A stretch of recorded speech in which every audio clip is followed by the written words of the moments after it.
મારું જે સબ્જેક્ટ છે એ આ છે કે નફ્સને ઇમ્પ્રૂવ કેવી રીતે આપણે કરી શકીએ. નફ્સ જે છે, જે આપણું નફ્સ છે, એના ઉપર આપણે કઈ જાતની આપણી થિંકિંગ આપણે લઈ આવીએ કે જેના થકી આપણે આપણા નફ્સને ઇમ્પ્રૂવ કરે. તો એને સમજવું હોય તો પહેલાં આ પ્રેક્ટિકલ એક્સરસાઇઝ જે છે એને આપણે સમજીએ જરાક. જોનાર, સિન, સિયર, જોનાર અને જોવું, સિન, આ બે અલગ વસ્તુ છે. અલગ વસ્તુ છે. આંખથી હું જોઉં છું, હું જોનાર, આંખ મારી જોનાર છે. આ માઇક્રોફોનને જોઉં છું, આ જોઉં છું. આંખ અને જોવું આ બે વસ્તુમાં ફરક છે ને. આંખની નજર માઇક્રોફોન ઉપર છે, આંખ વિટનેસ છે, આંખની નજર આના ઉપર છે. આ જોનાર છે, આ જોવું છે. તો આંખ ઉપર કોણ નજર નાખે છે? આંખ જે સાક્ષી આપતું હોય તમને બધાને જોઈને, તો આંખના ઉપર કોણ નજર નાખે છે? આંખના ઉપર આપણું મન અથવા માઇન્ડ નજર રાખે છે. માઇન્ડ જોનાર બને છે, આંખ જોવું. જોનાર અને જોવું, માઇન્ડ આપણું જોનાર છે અને આંખ જોઈ છે. તો માઇન્ડનું જોનાર કોણ છે? માઇન્ડ ઉપર નજર કોણ નાખે છે? માઇન્ડ ઉપર જે નજર રાખે છે એ આપણે પોતે છે, આપણું નફ્સ છે, આપણું સોલ છે. આપણું સોલ જોનાર બને છે અને એનું નજર છે માઇન્ડ ઉપર. હવે આપણે બધા આખું આપણે સંકેલીએ. મારી આંખથી હું જે કાંઈ જોયો હું, મારા કાનથી જે કાંઈ હું સાંભળ્યો હું, મારા જીભથી જે કાંઈ હું બોલ્યો હું, મારા પગથી જ્યાં પણ હું જાતો હું, મારા હાથથી જે કાંઈ પણ કામો કર્યો હું, એનો જોનાર અને કરનાર મારું નફ્સ છે. સમજ પડી? તો સૂરે માઇદામાં 105મી આયતમાં અલ્લાહ સુબ્હાનહુ વ તઆલા કહે છે, યા અય્યુહલ્લઝીના આમનુ અલૈકુમ અનફુસકુમ. શું કહે છે? એ ઈમાન લાવનારાઓ, બી એટેન્ટિવ ટુ યોર સોલ. તમે તમારા પોતાની ફિકર કરો, તમે તમારા પોતાના નફ્સનું ધ્યાન રાખો. Observe your soul, be attentive to your soul. પછી કહે છે કે જે બંદાઓ ગાઈડન્સ ઉપર હોય છે એને કોઈ દિવસ ગાઈડન્સ ઉપરથી મિસગાઈડન્સ હટાવી નહીં શકે. આ એનું એશ્યોરન્સ છે. તમે એક ફેરે ગાઈડન્સ ઉપર આવી ગયા તો મિસગાઈડન્સ કોઈ દિવસ તમને હટાવશે નહીં. અને પછી કહે છે કે બધાને અલ્લાહ તરફ જવાનું છે. યોર રિટર્ન ઇઝ ટુ અલ્લાહ સુબ્હાનહુ વ તઆલા. અને જ્યારે તમે ત્યાં એની પાસે પહોંચશો તો તમારા બધાના, આપણા બધાના જે એક્શન્સ છે, જે અમાલો છે, એ આપણી સામે મૂકવામાં આવશે. તો આ આયતમાં 5 ચીજો આપણને મળવી શકે છે, ઇમ્પોર્ટન્ટ ને મહત્વની મળી શકે છે. પહેલી વસ્તુ તો એ કે અલ્લાહ સુબ્હાનહુ વ તઆલા આપણને ઈમાનવાળા તરીકે આપણને એડ્રેસ કરે છે. એ ઈમાન લાવનારાઓ, દેટ મીન્સ કે આપણે ઈમાન ઉપર આવી ગયા છે. પણ જે બીજી વસ્તુ જે આપણને જોવાની છે એ આ છે કે આપણું ડેસ્ટિનેશન, આપણું રિટર્ન અલ્લાહ છે. તો આપણું જો ઈમાન, આપણે ઈમાન લઈ આવી લીધા હોય તો આપણું ડેસ્ટિનેશન અલ્લાહ સુબ્હાનહુ વ તઆલા છે. અને એક ફેર આપણું ડેસ્ટિનેશન અલ્લાહ સુબ્હાનહુ વ તઆલા હોય તો આપણી પાસે એક માર્ગ હોવો જોઈએ કે જેના થ્રુ આપણે અલ્લાહ પાસે પહોંચી શકીએ. એ માર્ગ છે કયો? જે માર્ગ છે એ માર્ગદર્શન જે આપણને આપે છે અલ્લાહ સુબ્હાનહુ વ તઆલા આપે છે કે તમે જ્યારે ગાઈડન્સ ઉપર હશો તો એક માર્ગ ઉપર હશો, એ માર્ગ તમને અલ્લાહ સુબ્હાનહુ વ તઆલા પાસે પહોંચાડશે.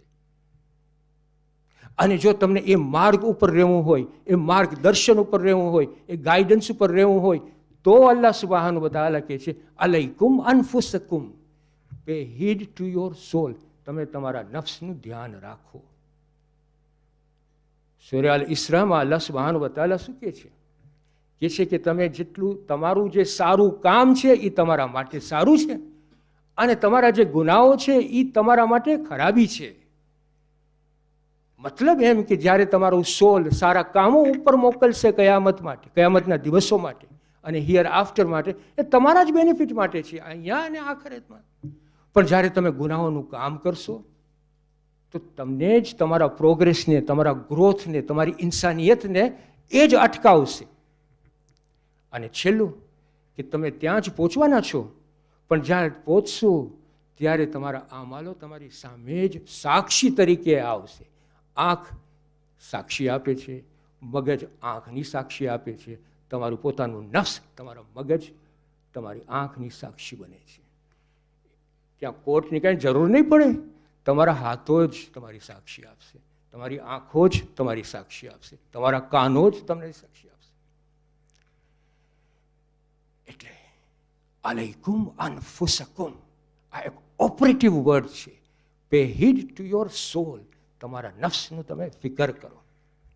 વાત એમ છે કે હવે આ મારિફતુન નફ્સ, ગ્નોસિસ ઓફ ધ સોલ, આ જે સબ્જેક્ટ મેટર છે એ બહુ પોળું છે, બહુ ઊંડું છે. મને 30 મિનિટ આપવામાં આવી છે, એમાં 10 તો વટાઈ ગઈ. આ સબ્જેક્ટ ઉપર જો આપણે જાશું તો આપણે ઝુલ્મ કરશું, ઇન ધ સેન્સ કે એ સબ્જેક્ટને હું પતાવી નહીં શકું. તો ખાલી એક તમને એક્ઝામ્પલ આપું છું, તો એના ઉપરથી તમે સમજી શકો કે જો આપણે મારફતુન નફ્સ, આપણા નફ્સને સારું કરવું હોય તો કેવી રીતે આપણે કરી શકીએ છીએ. આ એક્ઝામ્પલથી તમને કદાચ ને ઇત્મીનાન થશે. એક માણસ એ માણસ બી પાસે 20 પાઉન્ડ ચોરી કર્યો. માણસ એ માણસ બી પાસે 20 પાઉન્ડ ચોરી કર્યો. માણસ એ ગુનાહ કર્યો કે ન કર્યો? ચોરી કરી. હા પાડો તમે જરાક. હા. હવે એમ લાગે કે આપણા ખોજા ઓડિયન્સ જરાક જાગૃતિમાં આવ્યા છે, જાગ્યા છે. હવે આમ જ બેઠા હો છો મારી સામે, હું એ તમારો જ છું, તમે મારા છો. મને એમ સમાચાર મળ્યા કે ગુજરાતી લેંગ્વેજ હવે શરૂ કરો છો તમે, હું બહુ ખુશમાં છું.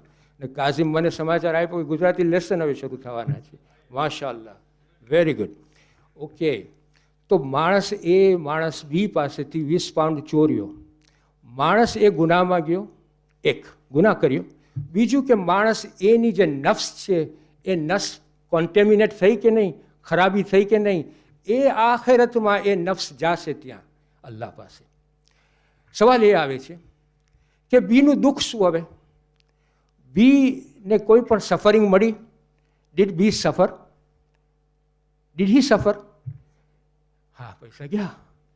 ઇકોનોમિક્સ જે આપણા અહીંયા છે, મનીના ક્રાઇટેરિયા પ્રમાણે આપણે કહી શકીએ કે હી હેડ અ એકોનોમિક લોસ.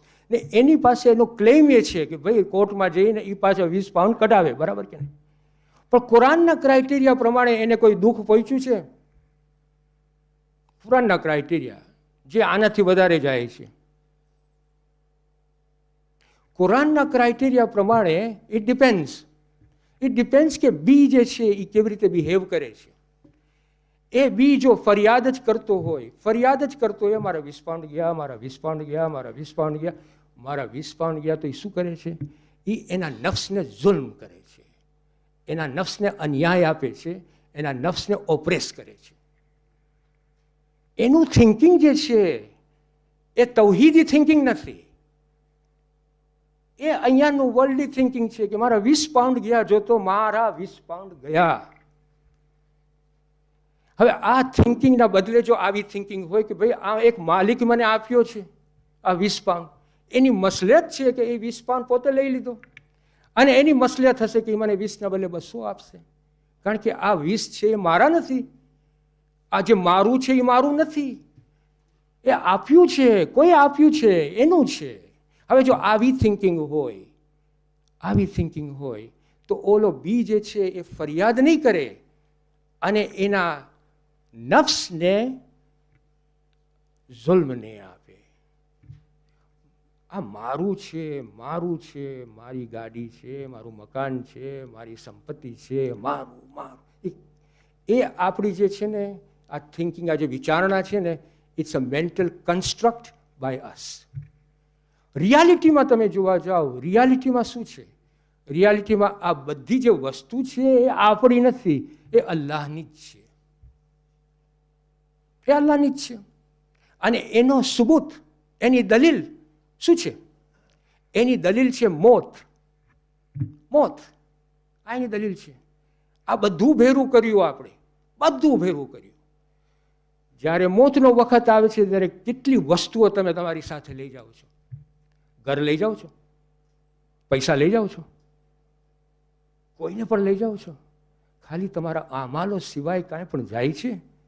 તો આ જે બી હતો એ ડિપેન્ડ કરે છે કે બીનું તૌહીદી જ્ઞાન કેટલું છે, તૌહીદી નોલેજ કેટલું છે, તૌહીદી ઈમાન કેટલું છે, તકવા કેટલું છે. એની પાસે જો તકવા એટલું પાવરફુલ હોય તો આવી રીતે ફરિયાદો નહીં કરે. જીવ આપવાવાળો આપશે, જો એની મસલિયત હશે અને જો મારા માટે સારું હશે. અલ્હમ્દુલિલ્લાહ રબ્બિલ આલમીન. એટલો તો સૂરે હશરમાં, એટલો તો હું તમને કહું છું. આપણી જ દુનિયામાં જે આપણે રહીએ છીએ ને, આ દુનિયા એક ફાર્મ યાર્ડ છે. ફાર્મ યાર્ડ એટલે ખેતર. આખેરતનું ખેતર આ છે. એનું આ ફાર્મ યાર્ડ પણ આપણે છે, ફાર્મર પણ આપણે છે, એના જે વાવાના સીડ્સ છે એ પણ આપણે છે, અને જેમાંથી નીકળે ને એ પણ આપણે છે. વાવેતર જે નીકળે ને એ પણ આપણે જ છે. આપણા હાથેથી આપણે જન્નત બનાવશું, આપણા હાથેથી આપણે જહન્નમ બનાવશું, આપણા હાથેથી આપણે આપણું પોતાનું નફ્સ બનાવીએ છીએ. અલૈકુમ અનફુસકુમ, પે હીડ ટુ યોર સોલ. એટલે સુરતુલ હશરમાં અલ્લાહ સુબ્હાનહુ વ તઆલા એમ કહે છે કે તમે તમારા કાલ માટે, એટલે કે હિયર આફ્ટર માટે, એટલે કે કયામતના દિવસ પછી જે જિંદગી છે એના માટે તમે અત્યારથી સારા કામો મોકલતા રહ્યો. અલ્લાહ બધું તમારું જોઈ છે, તમે એનાથી ડરો. વત્તકુલ્લાહ, અલ્લાહથી ડરો. વત્તકુલ્લાહ મતલબ તમે જોવા જાઓ તો તકવા જે આપણી પાસે છે એને આપણે સરખી રીતે અપનાવવું પડશે. અને એને અપનાવવા માટે આપણને કોનો સહારો લેવો પડશે? કોનો?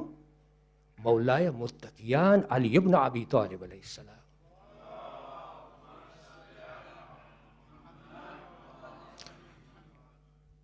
શા માટે? કારણ કે એ છે મૌલાએ મુત્તકિયાન. હમામ કરીને એક એનો બંદો હતો, સાહાબી હતો, આબિદ સાહાબી હતો.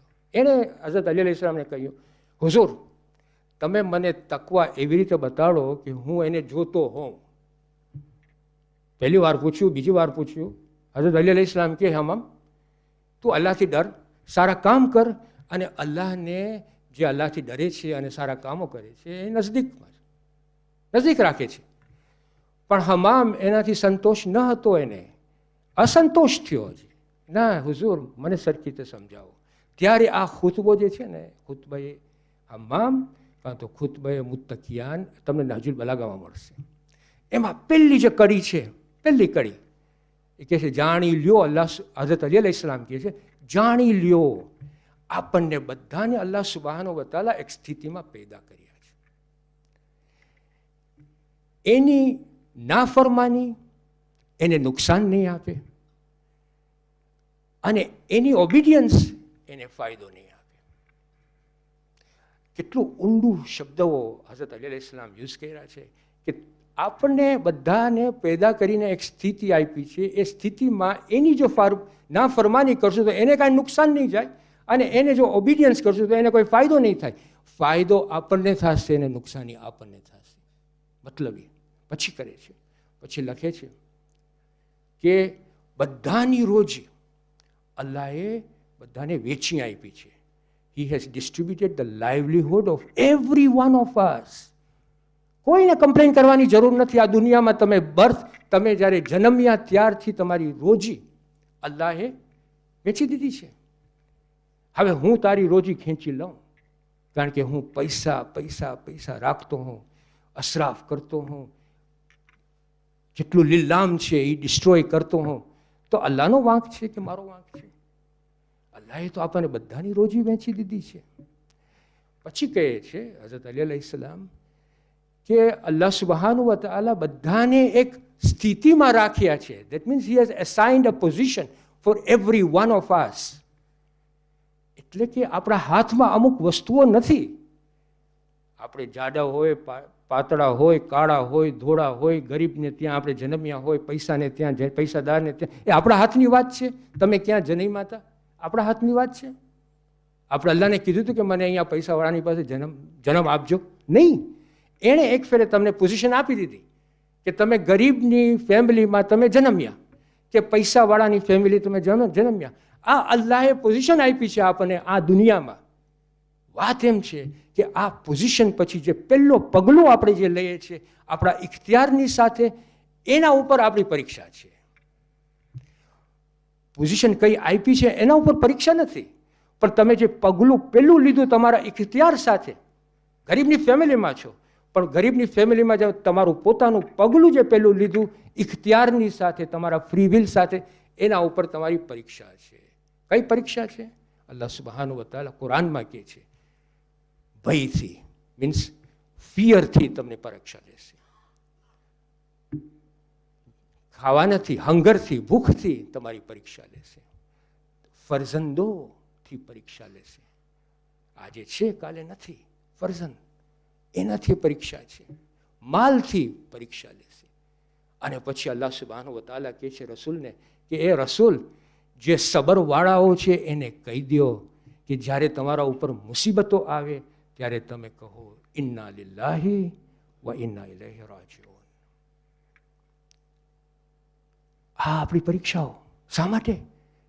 તો અલ્લાહ સુબ્હાનહુ વ તઆલા સુરત અલ મુલ્કમાં આપણને સમજાવે છે કે મેં મોત અને હયાતને પેદા કર્યો છે જાણવા માટે કે તમારામાંથી કોણ સારું કામ કરે છે.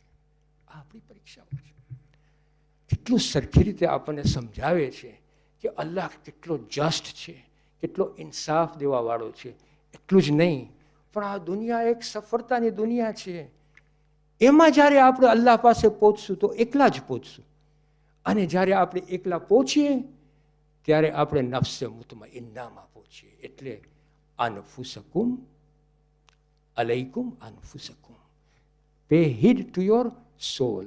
તમે તમારા સફની ફિકર કરો. પછી જો ઇમામ અલી અલૈહિસ્સલામ આગળ જાય છે, એ ગુણો આપે છે તકવાના.